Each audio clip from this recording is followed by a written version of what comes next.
नमस्कार, जनतंत्र टीवी देख रहे हैं आप। आपके साथ मैं हूं संतोष कंगवार। बुलेटिन की शुरुआत करेंगे इस वक्त की बड़ी खबर के साथ। सीएम तीरथ सिंह रावत का आज दिल्ली में दूसरा दिन है। केंद्रीय जल शक्ति मंत्री गजेंद्र सिंह शेखावत से मुलाकात करेंगे। केंद्रीय रक्षा मंत्री राजनाथ सिंह से भी मुलाकात करेंगे। शाम 5 बजे केंद्रीय ऊर्जा मंत्री आरके सिंह से उनकी मुलाकात होगी। केंद्रीय मंत्रियों से मिलकर प्रदेश के विकास कार्यों पर चर्चा करेंगे। सीएम तीरथ सिंह रावत ने प्रधानमंत्री नरेंद्र मोदी से भी मुलाकात के लिए समय मांगा है। सीएम तीरथ सिंह रावत प्रधानमंत्री से मिलने के बाद भी उत्तराखंड रवाना होंगे। तो 2 दिवसीय दिल्ली दौरे पर सीएम तीरथ सिंह रावत हैं। आज इस दौरे का दूसरा दिन है और आज कई बड़े मंत्रियों से उनकी मुलाकात होनी है। प्रधानमंत्री से भी मिलने का वक्त मांगा है। प्रधानमंत्री से मिलने के बाद ही वो उत्तराखंड के लिए रवाना होंगे। इसके अलावा केंद्रीय जल शक्ति मंत्री गजेंद्र सिंह शेखावत से उनकी मुलाकात होनी है।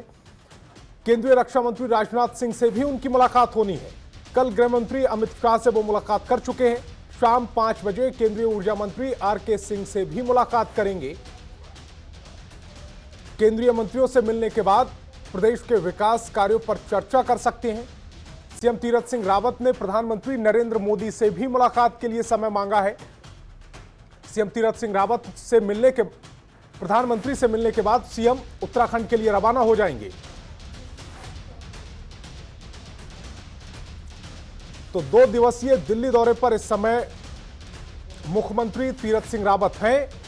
कल केंद्रीय गृह मंत्री अमित शाह से उनकी मुलाकात हुई। इसके अलावा आज कई केंद्रीय मंत्रियों से उनकी मुलाकात होनी है। केंद्रीय गृह मंत्री से मुलाकात के बाद रक्षा मंत्री राजनाथ सिंह से भी मुलाकात करेंगे। ममता चतुर्वेदी हमारी संवाददाता ज्यादा जानकारी के साथ फोन लाइन पर जुड़ गई हैं। ममता, सीएम त्रिवेंद्र सिंह रावत कई मंत्रियों से आज मुलाकात करने वाले हैं। किन किन पहलुओं पर, किन किन मुद्दों पर यह मुलाकात हो सकती है? क्या 2022 की तैयारियों को लेकर यह मुलाकात होनी है? पहले आपको बता दूं, मुख्यमंत्री बनने के बाद पहली बार दिल्ली दौरे पर हैं उत्तराखंड के मुख्यमंत्री तीरथ सिंह रावत।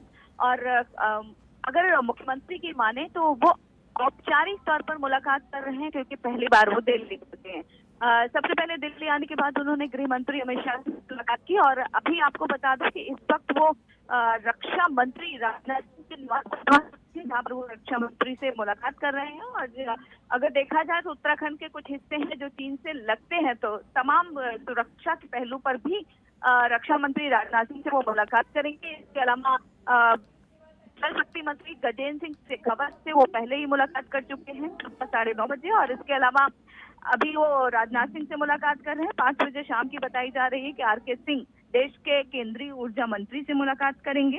इसके अलावा तीरथ सिंह रावत की तरफ से प्रधानमंत्री नरेंद्र मोदी से भी मुलाकात के लिए वक्त मांगा गया है। हालांकि अभी आधिकारिक तौर पर इसकी पुष्टि नहीं हो पाई है कि तीरथ सिंह रावत को प्रधानमंत्री की तरफ से वक्त मिला है कि नहीं। अगर पीएम की तरफ से समय दिया जाता है तो वो प्रधानमंत्री से भी मुलाकात करेंगे। और जानकारी के मुताबिक और मुख्यमंत्री के मुताबिक साफ तौर पर यह औपचारिक तौर पर उनकी मुलाकात है, क्योंकि मुख्यमंत्री बनने के बाद वो पहली बार दिल्ली आए हैं। ममता, आप बता रही हैं कि औपचारिक मुलाकात हो रही है। कल गृह मंत्री अमित शाह से वो मिल लिए हैं। आज रक्षा मंत्री राजनाथ सिंह से मिलेंगे। इसके अलावा भी कई मंत्रियों के साथ उनकी मुलाकात होनी है। प्रधानमंत्री नरेंद्र मोदी से भी मिलने के लिए उन्होंने वक्त मांगा है। इतने बड़े बड़े मंत्रियों से मुलाकात क्या औपचारिक मुलाकात लग रही है? वो भी तब जब वो पहले दौरे पर आए और ऐसे वक्त में आए हैं जब कोई बड़ा कुछ उत्तराखंड में होने की आशंका नहीं है या हुआ नहीं है। सिर्फ 2022 की तैयारियों को लेकर जिस तरह से उत्तर प्रदेश में तैयारियां चल रही हैं, उसी तरह से क्या 2022 की तैयारियों के लिए मुलाकात होना मुनासिब नहीं लग रहा? जिस तरीके से आप बता रहे हैं उसमें सच्चाई तो जरूर है, लेकिन आमतौर पे देखा गया है कि जब कोई मुख्यमंत्री बनता है तो पहली बार वो दिल्ली पहुंचता है और पार्टी के आला कमान और केंद्रीय नेतृत्व से मुलाकात करके आगे के दिशा निर्देश पर जो रणनीति है उसको लेकर मुलाकात होती है, उस पर बातचीत होती है। ये बात सही है कि तीरथ सिंह रावत का दिल्ली आना, क्योंकि इससे पहले भी संगठन मंत्री बीएल संतोष उत्तराखंड गए थे, जहां पर उन्होंने तमाम कार्यकर्ताओं से मुलाकात की थी। और अब मुख्यमंत्री दिल्ली पहुंचे हैं। हालांकि ये बात तो सही है कि तमाम राज्यों में मुख्यमंत्री बनने के बाद मुख्यमंत्री दिल्ली आते हैं, प्रधानमंत्री समेत तमाम जो कैबिनेट मंत्री हैं उनसे मिलते हैं और औपचारिक के साथ साथ काम भी इसलिए भी कहा जा सकता है कि क्योंकि अगर उत्तराखंड की ही हम बात करें तो कोरोना काल है, वहां पर भी अछूता नहीं है, तो आगे का दिशा निर्देश किस तरीके से होना है, उत्तराखंड में आगे की रणनीति किस तरह से होनी है। इसके अलावा तमाम जो चाहे वो जल शक्ति मंत्री हैं उनसे मुलाकात करके उत्तराखंड को लेकर विकास कार्यों पर भी चर्चा करेंगे। और इसके अलावा देश के रक्षा मंत्री से मुलाकात की अगर हम बात करें तो वो भी काफी महत्वपूर्ण है, क्योंकि देखा जाए तो उत्तराखंड के कुछ हिस्से हैं जो चीन से लगते हैं, लोग आसानी के साथ आ जा सकते हैं, नेपाल से सटा हुआ है, तो ऐसे में तमाम चीजें हैं। जाहिर सी बात है मुख्यमंत्री तो ये कहेंगे कि औपचारिक तौर पर उनकी मुलाकात होनी है इन तमाम मंत्रियों से और देश के प्रधानमंत्री से, लेकिन जब मुख्यमंत्री मिलने जाएंगे तो जाहिर सी बात है औपचारिक के साथ साथ कुछ ऐसे पहलुओं पर भी बात होगी कि आने वाले समय में उत्तराखंड में चुनाव होने वाला है, आगे की क्या कुछ रणनीति होगी। इसके अलावा उत्तराखंड में आगे विकास को किस तरीके से आगे बढ़ाना है, क्योंकि भारतीय जनता पार्टी लगातार ये कहती रही है कि वो विकास के मुद्दे पर ही आगे चुनाव में भी जाएगी और विकास कार्यों को किस तरीके से किया जा सके, चाहे वो जल शक्ति मंत्री गजेंद्र सिंह शेखावत हो, उनसे मुलाकात कर उत्तराखंड में आगे जो जल शक्ति डिपार्टमेंट से जुड़ा हुआ काम है वो किस तरीके से होगा, गृह मंत्री से उनकी मुलाकात। और इसके अलावा बिजली को लेकर तमाम तरीके की पहाड़ी इलाकों में समस्याएं भी आती हैं, तो कहा जा सकता है कि औपचारिक के साथ साथ काम को लेकर भी मुख्यमंत्री की बिल्कुल ममता, औपचारिक के साथ साथ महत्वपूर्ण मुलाकात भी हो सकती है, क्योंकि एक के बाद एक केंद्रीय मंत्रियों से उनकी मुलाकात होनी है। प्रधानमंत्री से भी उन्होंने वक्त मांगा है। अब देखना यह होगा कि प्रधानमंत्री उन्हें वक्त देते हैं या फिर प्रधानमंत्री से बिना मिले ही उन्हें उत्तराखंड वापस लौटना पड़ेगा। 2 दिवसीय दौरे पर वो दिल्ली आए हुए हैं, आज दूसरा दिन है। ममता हमारे साथ जुड़ी, आपका बहुत बहुत शुक्रिया।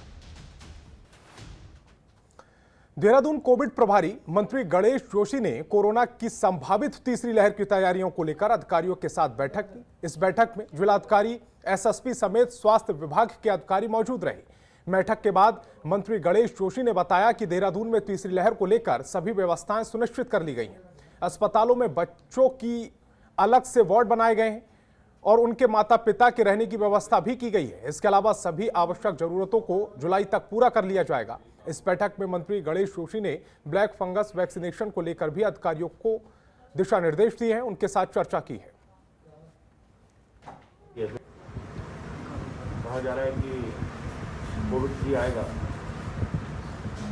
उसकी तैयारियों को लेकर मैंने जिले के अधिकारी, एसएसपी, सीएमओ, सीडीओ उनको बुलाया और उन्हें जानकारी दी कि भाई हमारी क्या तैयारियां हैं, कि अगर ऐसा होता है तो हमें तैयार रहना चाहिए। तो मुझे इन्होंने बताया कि हर हॉस्पिटल्स में इन्होंने उसकी व्यवस्था की है, बच्चों के लिए बेड सुनिश्चित किए हैं और जुलाई तक हम उसको पूरा कर देंगे। जैसा कि कहा कि सितंबर तक आना, उससे पहले हमारी सारी तैयारियां पूरी हो जाएंगी और आने वाले समय में, क्योंकि अब जो कोई बच्चा अगर मान लिया एडमिट होता है तो उसके साथ उसका पेरेंट्स, मतलब उसके माता पिता भी रहते हैं, उसकी व्यवस्था भी हम कर रहे हैं और मुझे पूरा भरोसा कि इस प्रकार से हम लड़ाई को लड़ रहे हैं और हमने कोविड 1 को जीता है, 2 को जीता है और 3 को भी हम रोक देंगे।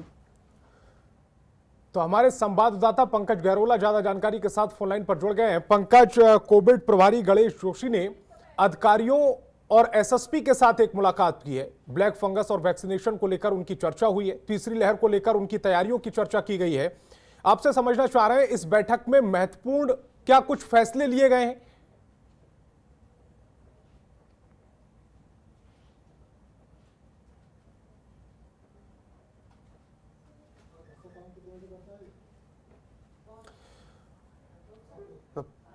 पंकज से हमारा संपर्क टूट गया, दोबारा से उनसे संपर्क साधने की कोशिश करेंगे, लेकिन आपको बता दें कि ब्लैक फंगस और वैक्सीनेशन को लेकर कोविड प्रभारी गणेश जोशी ने अधिकारियों और एसएसपी के साथ मुलाकात की है। उन्होंने तीसरी लहर को लेकर चर्चा की है। इसके अलावा कोविड की मौजूदा स्थिति को लेकर और ब्लैक फंगस के जिस तरह से केस उत्तराखंड में आ रहे हैं उसको लेकर क्या कुछ तैयारियां चल रही, वैक्सीनेशन किस तरह से करना है, वैक्सीन की कमी के बावजूद किस तरह से लोगों को समझाना है, सोशल डिस्टेंसिंग और कोरोना गाइडलाइन का किस तरह से पालन करवाना है, इन तमाम मुद्दों को लेकर चर्चा की गई है।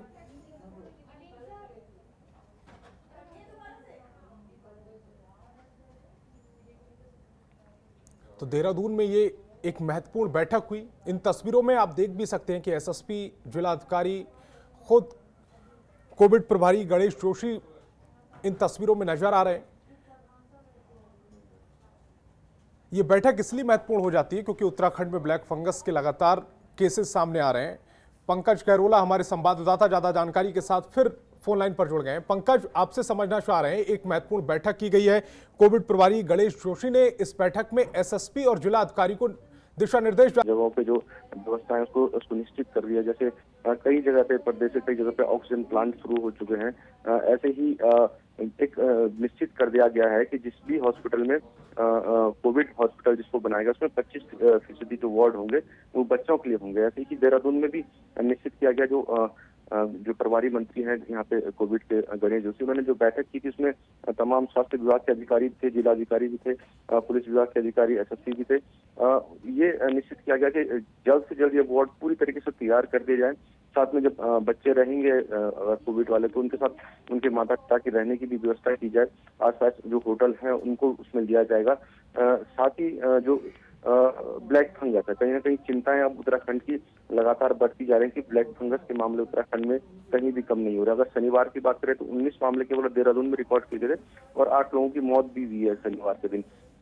अगर टोटल अभी तक बताएं तो संतोष 279 मामले देहरादून में उत्तराखंड में दर्ज किए गए, जिसमें सबसे ज्यादा जो है वो 250 मामले देहरादून जिले में है। देहरादून जिले का एक सबसे महत्वपूर्ण कारण भी इसलिए है यहाँ पे मामले बढ़े हुए क्योंकि गढ़वाल का जो केंद्र है, जो गढ़वाल से जितने भी लोग ब्लैक फंगस के हैं वो एम्स ऋषिकेश में आ रहे हैं, यहाँ देहरादून के अन्य हॉस्पिटलों में आ रहे हैं क्योंकि यहाँ पे सरकार ने जो 12 हॉस्पिटल है वो ही चिन्हित किए हैं ब्लैक फंगस के इलाज के लिए, तो इसलिए यहाँ पे ज्यादा संख्या है। साथ ही जो यूपी से सटा हुआ एरिया है जैसे बिजनौर हो गया, सहारनपुर हो गया, वहाँ के लोग भी एम्स में पहुंचने से यहाँ पे संख्या ज्यादा है। लेकिन जो चिंताएं हैं वो लगातार बढ़ रही क्योंकि 44 लोगों की अब तक मौत हो चुकी है।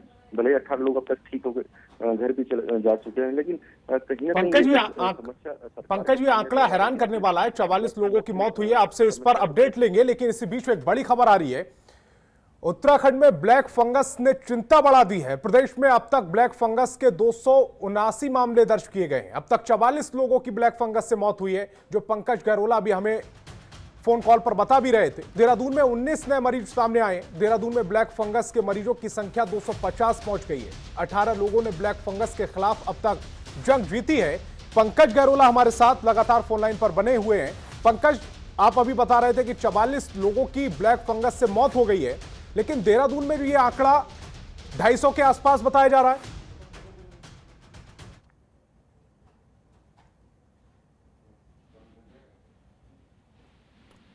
पंकज, आवाज मिल रही है मेरी?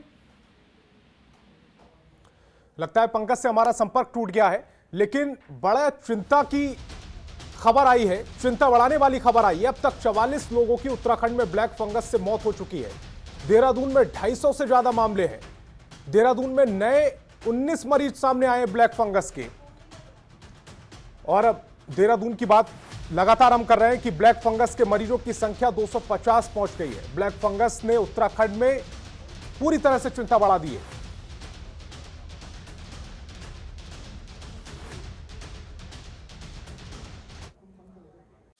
खबरों के निष्पक्ष विश्लेषण के लिए सब्सक्राइब करें जनतंत्र TV and press the bell icon.